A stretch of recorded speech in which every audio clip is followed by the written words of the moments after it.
September 15th, 1942, 4:23 a.m. 25-year-old Sergeant Yakov Pavlov stood in a bombed-out apartment building watching 3,000 German soldiers advance with tank support. He had 24 men, 0 anti-tank weapons, and a math problem that would kill them all in 90 minutes. The German panzers could blast through brick walls from 800 yards. His men had bolt-action rifles effective at maybe 300. Standard Soviet doctrine said, hold until relieved or die trying. Average Soviet soldier life expectancy in Stalingrad, 24 hours. But Pavlov saw something in the rubble the Germans didn't. The destroyed building wasn't a defensive position. It was a weapon nobody had figured out how to use yet. What he invented in the next 6 hours would hold this building for 58 days, kill more Germans than the entire French campaign, and become the foundation of every urban battle fought for the next 80 years. The tactics that didn't exist in any manual. The fortress the Wehrmacht couldn't crack. This is how one sergeant with 24 men changed modern warfare, because German doctrine gave him no choice except innovate or die. Before we dive in, hit that subscribe button for more untold tactical stories where the history books buried the innovations that mattered most. Drop a comment letting me know where you're watching from. I love seeing how far these stories reach. September 14th, 1942, 2100 hours. Pavlov received his orders in a shell crater, 400 yards from the apartment building. Hold that structure. Reinforcements in 72 hours. His commanding officer, Lieutenant Afanasyev, didn't sugarcoat it. The Germans control 90% of Stalingrad. We hold 3 buildings on this street. Lose them and they reach the Volga River. Reach the river and the city falls. Hold that building, no matter what. Pavlov looked at the structure through the smoke and dust. 4 stories, pre-war Soviet construction, thick walls designed to survive Russian winters, except half of it was already rubble from German bombing. The south wall had collapsed completely. The east side had a hole you could drive a truck through. Shell craters pockmarked what remained of the facade. It looked like every other destroyed building in Stalingrad. The Germans had been reducing the city to ruins for 2 months, street by street, block by block, building by building. What made this building different wasn't the structure. It was the location. It sat on Penzinskaya Street, a main approach to the Volga. If the Germans took it, they'd have direct line of sight to the river crossing where Soviet reinforcements arrived. Take the building, cut the supply line. Cut the supply line, Stalingrad falls. The stakes were that simple. Pavlov gathered his 24 men at 400 hours and moved toward the building under cover of darkness. They crossed 400 yards of no man's land crawling through rubble. German flares lit the sky every few minutes. Machine gun fire raked the street. They lost 2 men before reaching the building. Shrapnel wounds, not fatal, but they couldn't continue. 22 men entered the structure at 04:47 hours. The interior was worse than the exterior. The top floor was gone, blown away by artillery. The 3rd floor was unstable, floors sagging, walls cracked. The 2nd floor was barely intact. The ground floor was rubble and debris. The basement was the only structurally sound space, but it was a death trap. No exits except the stairwell. Get trapped down there, and you'd never get out. Pavlov positioned his men by 0500 hours and waited for dawn. The German attack came at 06:15, not a probing assault. A full battalion, roughly 800 men supported by 6 Panzer IIIs and 4 Stughi III assault guns. The math was brutal, 800 to 22. The Germans had artillery support, air support, supply lines. Pavlov had brick walls and desperation. Standard defensive doctrine said, position your men to cover the approaches. Create overlapping fields of fire. Hold the entrances. Make them pay for every room. Pavlov looked at the building and saw that doctrine would get everyone killed in an hour. The ground floor was indefensible. Too many entry points. The collapsed south wall was a highway for German infantry. The hole in the east wall was big enough for a panzer. You couldn't defend the bottom floor because there was no bottom floor anymore. Just rubble and holes. Then Pavlov saw it. The thing the doctrine writers had never considered. You didn't defend a destroyed building the same way you defended an intact one. The rubble wasn't an obstacle. It was architecture. And he had 30 minutes to redesign this fortress before the Germans arrived. If you want to see how Pavlov's redesign turned 24 men into an unstoppable defensive position, hit that like button right now and subscribe, because what he built in 30 minutes is still taught at every military academy in the world. Pavlov ordered his men to the upper floors, all of them. Nobody stays on the ground floor. The Germans expected defenders at ground level, fighting room to room, covering the entrances. Pavlov gave them nothing to shoot at. He positioned men at the blown-out windows on floors 2 and 3, 8 men on the second floor, 8 on the third, 4 in the basement with orders to guard the single stairwell, 2 on the roof as spotters. The vertical defense. Every military manual said you defend horizontally, floor by floor, room by room. Pavlov defended vertically. The second floor covered the ground floor approaches. The third floor covered the second floor positions. The roof spotters directed fire and watched for flanking movements. If the Germans wanted the building, they'd have to fight 4 separate battles going upward. Take the ground floor, you still had 3 floors shooting down at you. Then Pavlov used the rubble. He ordered his men to pile debris at the obvious entry points, not to block them completely, but to create choke points. Narrow the approaches. Force the Germans to enter single file through gaps in the rubble. Create kill zones where defenders on upper floors could shoot straight down. The Germans would think they were advancing into the building. They'd actually be walking into a vertical firing range. Next, Pavlov created mousehole connections between rooms. Soviet engineers had taught this for breaking through walls during assaults. Pavlov reversed it. He knocked holes through interior walls on each floor, bypassing hallways and doors. His men could move between rooms without exposing themselves in corridors the Germans would be watching. The building's interior became a maze that didn't match the exterior. Germans would think they knew the layout. They'd be wrong. The first German assault hit at 07:15 hours. 200 infantry advancing in extended line with panzer support. Textbook Wehrmacht tactics. Suppress the building with tank fire. Infantry moves forward under covering fire. Storm the ground floor. Clear upward. The panzers fired high explosive shells into the ground floor. Walls that were still standing came down. Dust and debris filled the air. The German infantry advanced expecting resistance at ground level. They found nothing. Empty rooms. Rubble. No defenders.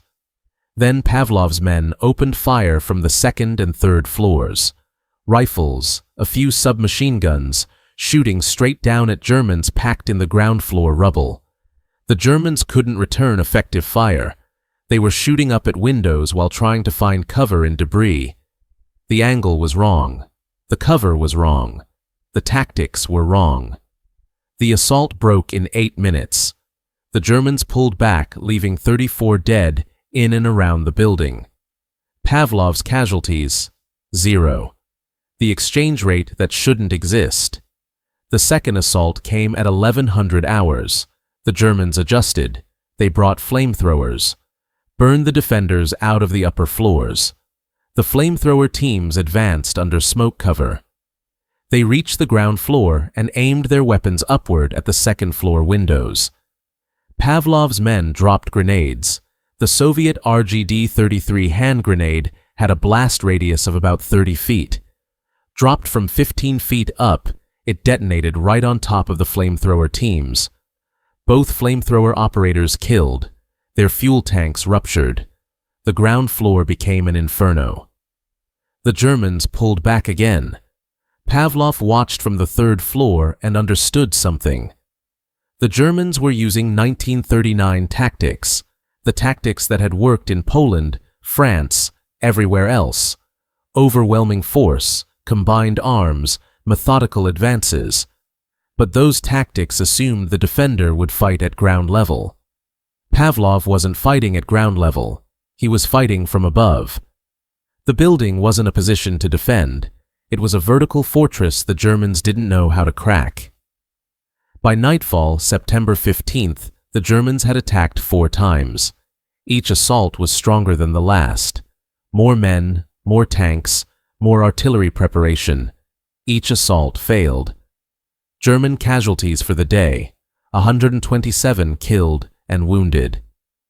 Pavlov's casualties, 3 wounded, none killed. But Pavlov knew the numbers didn't matter. He had 22 men and limited ammunition. The Germans had divisions. They could keep attacking until he ran out of bullets or men. He needed resupply. That night, Pavlov sent 2 men back across no man's land to Soviet lines with a message. Need ammunition, anti-tank weapons, explosives, reinforcements if possible. The messengers made it. Barely. One took shrapnel, but both reached the Soviet command post 400 yards west.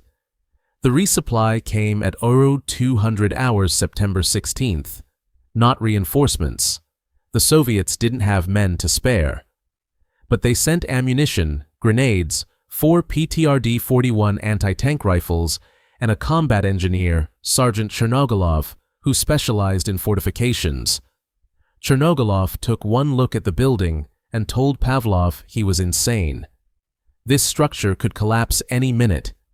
Upper floors are unstable. You're defending a pile of bricks held together by hope. Pavlov's response: then make it stable.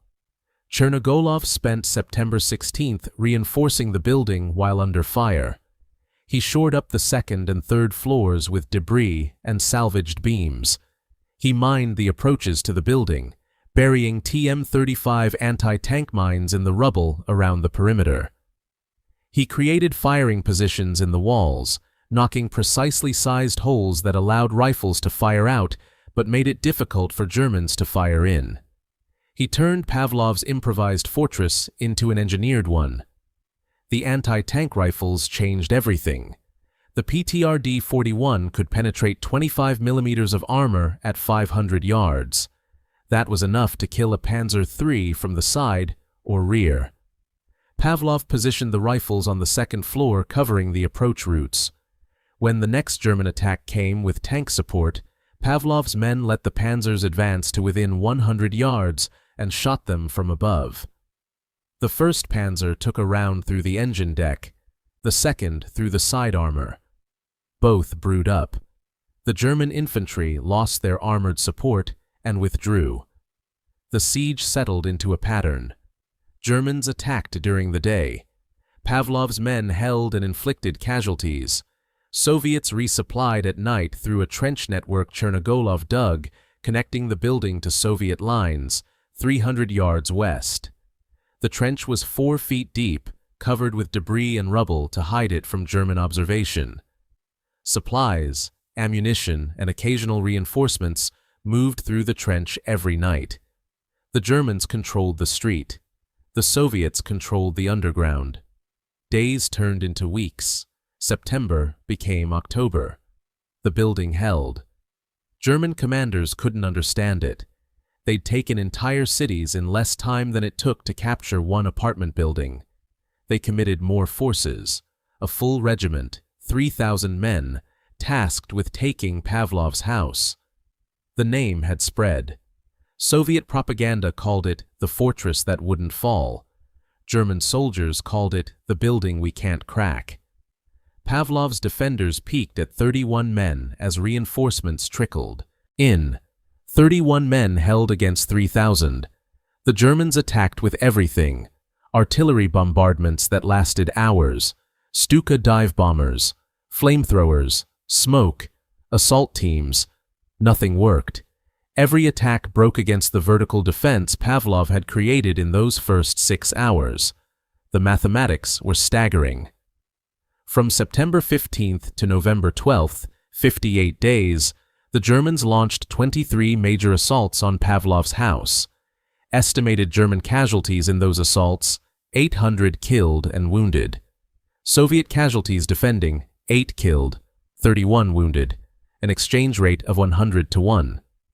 For comparison, the Germans had lost 156 men taking all of Warsaw in 1939.